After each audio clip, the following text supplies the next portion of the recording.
Ako yung nag-iisa nilang anak. So ako lang yung makakaramdam ng mga nararamdaman ko. Hindi niyo ako mag-gets kasi hindi naman kayo yung anak. Ako yung nag-iisang anak. And grabe ha. Tanggap ko na ito yung pagkukulang sa buhay ko. Pero meron ako nito.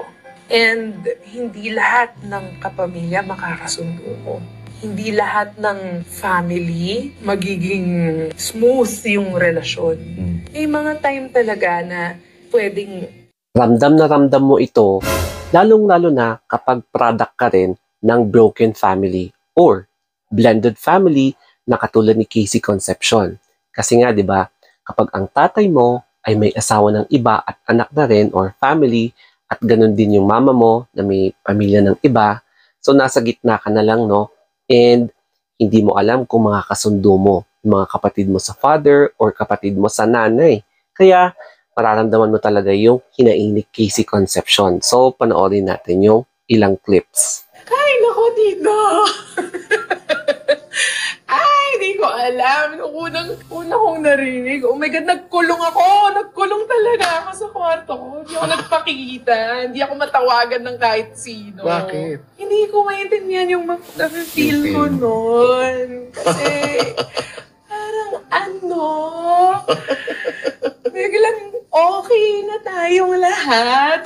All this time, parang hindi tayo nagsasama sa isang place, hindi tayo pwedeng magkasabay sa isang event. Kasi syempre sensitive topic siguro. Kasi nga sa history nila. So, biglang parang isang ganun lang magko-concert. Eh, di ba, Tito, sa stage, isipin mo yung spotlight. Hindi mo nakikita yung audience, madilim. Na-imagine ko na sa kaliwa ko, yung tatay ko, sa kanan ko, nanay ko, tapos ako. Anong nangyari? Parang first time yon. Hindi ko alam kung ano yung feeling. Parang may excite ba ako? Maiiyak ba ako?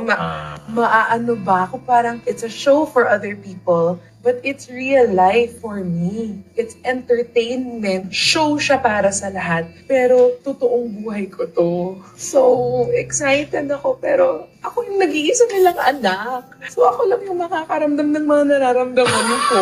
Hindi niyo ako mag-gets kasi hindi naman kayo yung anak. Ako yung nag-iisang anak. And grabe ha. Because hindi mo matanggap na magsasama sila in one show. Iya, talagang naghalo talaga yung feelings.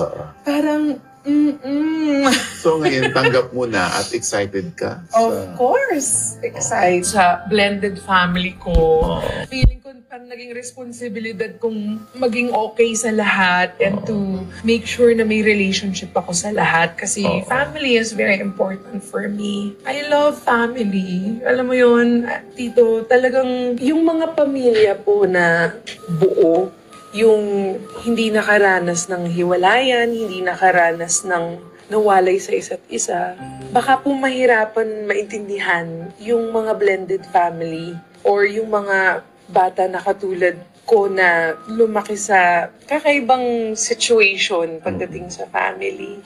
And even families na buo, hindi perfect. Kahit sabihin mong, kompleto naman yung pamilya mo, nandiyan nanay, tatay mo, tutok naman sila. May ate ka pa nga, may kuya ka pa nga. Bakit hindi pa rin perfect? So, I think yun yung acceptance na tao lang tayong lahat. Kaya buo yung pamilya, kaya hindi. Minsan may lumalabas pa nga from a broken family na mas gumanda pa yung buhay because sa experience niya. And I think, alam nyo, for me, syempre may pamilya na rin yung mother side ko. May pamilya na rin yung father side ko. Minsan mafe-feel mo na mag-isa ka lang sa gitna. And ang important is gawin mo yung best mo na tratuhin mo ng tama unang-una yung sarili mo na okay, tanggap ko na ito yung pagkukulang sa buhay ko pero meron ako nito. And hindi lahat ng kapamilya makakasundo ko. Hindi lahat ng family magiging smooth yung relasyon. May mga time talaga na pwedeng hindi kayo okay. I think at the end of the day, level of maturity din yan on both parts. Na trabahuin mo yung sarili mo para mag-mature ka pa and mas maintindihan mo yung takbo ng mundo and yung pinagdadaanan ng mga tao. para ikaw, makokontrol mo yung sarili mo. Yung ibang tao hindi mo makokontrol, pero yung sarili mo, you can control yourself. So, kung sakali man na merong mga away or hindi pagkakaintindihan, it's okay. It will be okay. And kung magkamali ka man, you just resolve, you make sure na you're a better person. Don't look back. Tuloy-tuloy lang. And kung sino yung meant sa'yo, babalik sa'yo.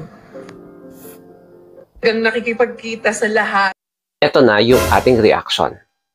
Alam nyo, sa case ni Casey Concepcion, she is so lucky na si Sharon Cuneta ang kanyang mama and si Gabby Concepcion ang kanyang tatay. Even though meron na silang kanya-kanyang pamilya, ang ganda ng socio-economic status ng family nila. Well off, if I'm not mistaken, pero kilala na kasi sila. Kaya, alam mo yun, pwede nilang ma-provide kung ano yung pwede nilang ma-provide kay Casey Concepcion. Kaya yun yung isa sa mga reasons kung bakit siya blessed. Pero kapag ordinary citizens naman, hindi yun yung ganong case. Mostly, syempre, hindi mo may iwasan talaga na nag-i-struggle ka to make ends meet. Kailangan mo talagang magkumayod para guminhawa yung buhay mo. Tsaka, hindi mo may iwasan na kapag ikaw ay a product of a blended family or a broken family na hindi mo makakasundo yung mga half-brother or half-sister mo. Kasi, alam mo yun, may mga instances na ang tingin sa mga half-brother or half-sister ay outsider. Kaya no wonder hindi magkasundo yung iba dahil yung iba parang ayaw nilang i-widen yung scope of family circle nila. Kaya sa totoo lang, mas maganda talaga na magsumikap ka, pagbutihin mo yung pag-aaral mo kasi ito lang yung isa sa mga pinaka-effective way para maging successfully independent ka in the future, maging productive ka, mapaangat mo yung buhay mo, and mahanap mo yung ginhawa na parang yun yung missing noong kabataan mo. Kasi nga, di ba, hindi ka masyadong natututukan dahil product ka ng broken family or blended family. So, kapag nagsumikap kang umaral, magkakaroon ka ng degree, you will have an easier way of finding a job. Tapos kapag may trabaho ka na, di ba, meron ka ng kakayahan na mag-rent, bumili ng kung gusto mong bilhin, mag-tour kung saan-saan, tapos hindi ka na umaasa sa iba. Di ba? Kaya kapag napansin mo na hindi mo kasundo yung mga half-brother or half-sister mo, edi iwasan mo na lang kasi nakaka-stress din kung pinipilit mo yung sarili mo na ayaw naman sa'yo, di ba?